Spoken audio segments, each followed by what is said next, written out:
اعوذ باللہ من الشیطان الرجیم بسم اللہ الرحمن الرحیم سورۃ البقرہ آیت نمبر 12 الا سن رکھو ہم وہی المفسدون فساد کرنے والے ہیں ولیکن لیکن لا نہیں یشعرون وہ شعور رکھتے. پچھلی آیت سے ریلیٹڈ ہے، یعنی اس لگائی بجھائی اور ان کی حرکات اور سکنات سے کافروں کا بھی ان سے اعتماد اٹھ جائے گا اور ان کی حیثیت دھوبی کا کتا نہ گھر کا نہ گھاٹ کا کہ مصدق ہو جائے گی. تو انہیں معلوم ہو جائے گا کہ ان کے اعمال سراسر فتنہ اور فساد پہ مشتمل تھے.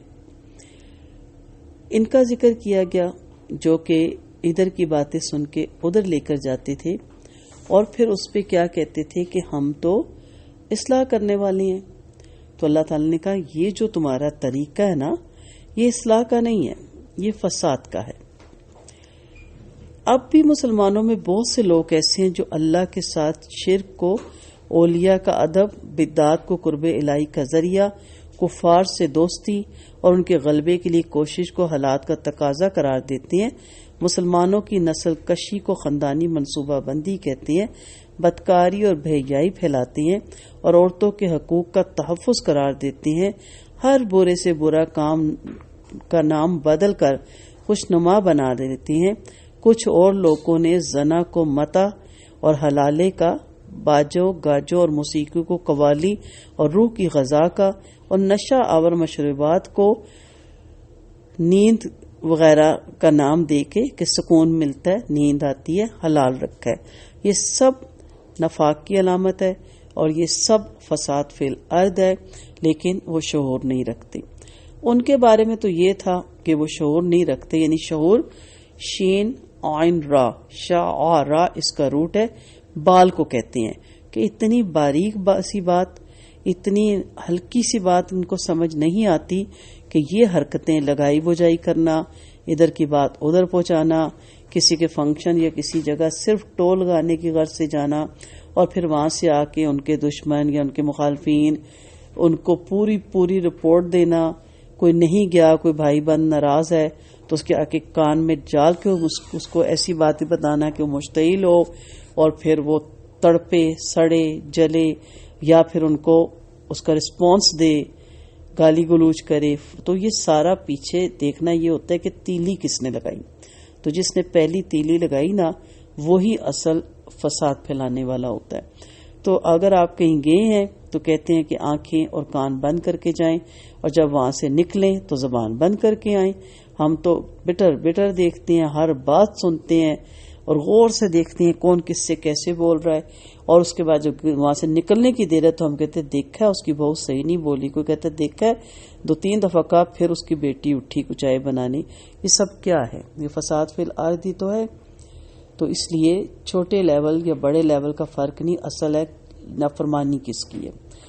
تو دل بیمار ہو تو اچھے برے کا شعور بھی ختم ہو جاتا ہے، پھر آدمی اچھے کو برا اور برے کو اچھا سمجھنے لگ جاتا ہے. تو اللہ تعالی ہمارا شعور سلامت رکھے، ہمیں سمجھ آئے، سمجھ بوجھ ہمارے اندر رکھے، ہمیں پتہ ہو کہ یہ بات فساد والی ہے یا یہ بات امن اور سکون والی ہے. یہ بات کسی میں اصلاح کرے گی، صلح کا سبب بنے گی، یا کسی کو ٹیس کرے گی یا جھگڑے کا سبب بنے گی. ایسی باتوں کو سوچ سمجھ کے کریں، پی جائیں، چھپا جائیں، پردہ ڈال لیں، لیکن کسی کو ٹیس نہ کریں، کسی کا دل نہ دکھائیں، کسی کے گھر میں فساد نہ پھیلائیں. کوئی بات نہیں، اگر کوئی کچھ کہہ بھی گیا تو کوئی بات نہیں، کب تک کہے گا؟ یہ دنیا فانی، یہ باتیں بھی فانی، لیکن اس پہ صبر اور اس کا اجر لا فانی. اللہ تعالی ہم سب کو سیدھے راستے پہ چلنے کی توفیق دے اور فساد فی الارض اور فساد پھیلانے والے تمام کاموں سے اللہ تعالی ہمیں محفوظ رکھے.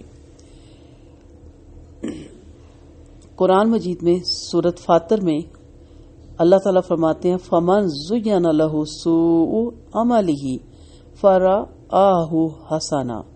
تو کیا وہ شخص جس کے لیے اس کا برا عمل مزین کر دیا گیا ہو تو اس نے اس کو اچھا سمجھا، اس شخص کی طرح ہے جو ایسا نہیں ہے. تو اللہ معاف کر دے کہ ہمیں برے عمل، ہم تو اس کی توجہ بھی پیش کرتے ہیں، لاجک بھی دیتے ہیں اور اپنے آپ کو شیطان والی صفت ہے کہ اپنے آپ کو صحیح ثابت بھی کرنے کی کوشش کرتے ہیں. یہ چیزیں صحیح نہیں ہوتی. اور ہم کیا کہتے ہیں جی میں نے تو عام سی بات کی تھی. عام کی بات پیچھے جو آپ کی نیت اور ارادہ تھا نا وہ سب اللہ جانتا ہے. تو یہ ان کے لیے تھی، اس دور کے منافقین کے لیے. لیکن آج بھی جو بھی یہ روش اختیار کرتا ہے یاد رکھے کہ وہ منافقین ہی کی صف میں کھڑا ہے، اور منافقین کا جو درجہ ہے وہ اسفل سافلین، جہنم کے سب سے نچلے درجے پہ ہوگا. کافر، یہودی، نصارہ، ستارہ پرست، سابی، ہر فرقہ، ہر امت اس سے اوپر ہوگی جو جہنم میں ڈالی جائے گی، جنہوں نے اپنے نبیوں کا انکار کیا. سب سے نیچے کہنے کو مسلمان، برتھ سرٹیفکیٹ میں بھی مسلمان، کلمہ گو، لیکن منافقت کی وجہ سے اور لوگوں کے گھروں میں آگ لگانے کی وجہ سے، لوگوں کے گھروں میں فساد پھیلانے کی، پھر ایسی تنظیمیں جو بڑے بڑے جلوس نکل آتی ہیں اور پھر کہتی ہیں توڑ پھوڑ ضرور کرنا، پتہ چلے، ورنہ ویڈیو میں نہیں آؤ گے، ٹی وی میں نہیں آؤ گے، اس کے لیے آگ لگانا، ایک دو شیشے توڑ دینا، یہ خود پلاننگ سے سب کچھ ہوتا ہے. اور اس کے بعد پھر جو شیلے لوگ اور ایموشنل لوگ وہ پھر چڑھ دوڑتے ہیں، وہ پیچھے مڑ کے دیکھتے ہی نہیں. ہمیشہ خود کروایا گیا ہوتا ہے، یا کسی کا جلسہ خراب کروانے کے لیے کروایا گیا ہوتا ہے، یا اپنا جلسہ کامیاب کروانے کے لیے کیا ہوتا ہے. تو یہ سب یہی ہوتا ہے. یہ پیچھے وہی لوگ ہوتے ہیں جو تیار ہو کے جاتے ہیں اور ان کے کارندے ہوتے ہیں. اس لیے اپنے آپ کو بچائیں، اپنے ملک کی حفاظت کریں، اپنی قوم کی حفاظت کریں، اپنے وطن کی حفاظت کریں، اپنی ملت کی حفاظت کریں، امت رسول کو اپنی حفاظت کرنی چاہیے، اپنے اسلام کی حفاظت کرنی چاہیے، اور سب سے بڑھ کے اپنے ایمان کی حفاظت کرنی چاہیے. وآخر دعوانا ان الحمد للہ رب العالمین.